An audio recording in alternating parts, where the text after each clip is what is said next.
ஆமென்னா என்ன அர்த்தம்? அவ்வளவுதான், அப்படியே நடக்கட்டும். தாவீதுக்கு இவ்வளவு பிரச்சனைகள் வந்த மாதிரி நமக்கு பலவிதமான நெருக்கடிகள் வரும். தாவீதுக்கு கூட உள்ளவங்களே தாவீதுக்கு இடைஞ்சல் பண்ணிட்டு இருக்காங்க. பல போராட்டங்கள் நமக்கு வரும். போராட்டமா இருக்குன்னு சொன்னா நம்ம நல்லா இருக்கோம்னு அர்த்தம். ஆமென். யாருக்கெல்லாம் போராட்டம் இருக்கு அப்படின்னு கேட்டா எல்லாரும் சொல்லணும், எனக்கு போராட்டம் இருக்கு, எனக்கு பல கஷ்டங்கள் இருக்கு, எனக்கு பல கவலைகள் இருக்கு, நான் செய்யற காரியம்லாம் எனக்கு நிறைய தோல்வியா இருக்குன்னு நீங்களும் நானும் சொன்னோம்னா நம்ம சரியா இருக்கோம்னு அர்த்தம். ஆமென். ஆமென் சொல்லுங்க. இல்லை கை உயர்த்துங்க. இந்த ஜெபம்லாம் நம்ம நல்லா சார்ஜ் பண்ண இடம், நல்லா எல்லாரும் சேர்ந்து ஜெபிக்கிற இடத்துல நல்லா சார்ஜ் பண்ணக்கூடிய இடம். நல்லா ஜெபம் பண்ணி அந்த பாடல் மூலமா, வசனங்கள் மூலமா, ஜெபத்தின் மூலமா நம்ம நல்லா அர்ப்பணிக்க வேண்டிய இடம், நல்லா ரினிவல் பண்ற இடம், நல்லா அப்டேட் பண்ற இடம்.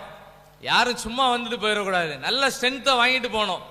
இந்த வாரம் முழுவதும் நம்ம ஆண்டவர் நல்ல வழி நடத்துவார். ஆமென். ஆமென். ஜெபிக்கிற இடம் நம்ம கொஞ்ச நேரம் தான் அந்த இடத்துல இருந்தாலும் ஃபுல் ஸ்ட்ரென்த்தை வாங்கிட்டு போனோம். தாவீதுக்கு பலவிதமான பாடுகள் வந்துச்சு. எல்லாத்தையும் தாவீது ஜெபம் பண்ணி பொறுமையா இருந்து மனசை தேத்திக்கிட்டு அப்படியே ஜெயிச்சுட்டு வராரு. எப்படி ஜெயித்தார்னு வாசி, ஒரு மூணு சில குறிப்புகளை வாசிக்க போறோம். எப்படி ஜெயித்தார்னு வாசிக்கும் போது அவர் ஒரு ஊருக்கு வராரு. அந்த ஊரோட பேர் என்ன பேரு? என்ன பேரு? நம்ம ஊர் திண்டுக்கல் மாதிரி, எங்க ஊர் சுரண்டை, தென்காசி மாவட்டத்தில் உள்ள சுரண்டை. தாவீது ஒரு ஊர்ல போய் சிக்கல்ல போய் நிக்கிறார். எந்த ஊர்? இந்த ஊர் பேரு சிக்லாக். லாக்குன்னா லாக் ஆயிட்டு, சிக்லாக்குங்கிறது நல்ல லாக் ஆயிட்டார்.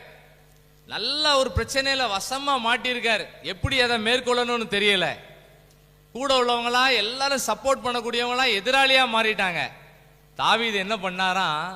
தாவீது தாம் பிரச்சனைகளுக்காக ஜெபம் பண்ணினார். ஆமென். ஆமென். ஆமென். இந்த கை உயர்த்தலன்னா இன்னொரு ஆமேன்னு சொல்லுவேன். அதுக்கெல்லாம் எல்லாரும் சொல்லிடுங்க ஆமேன்.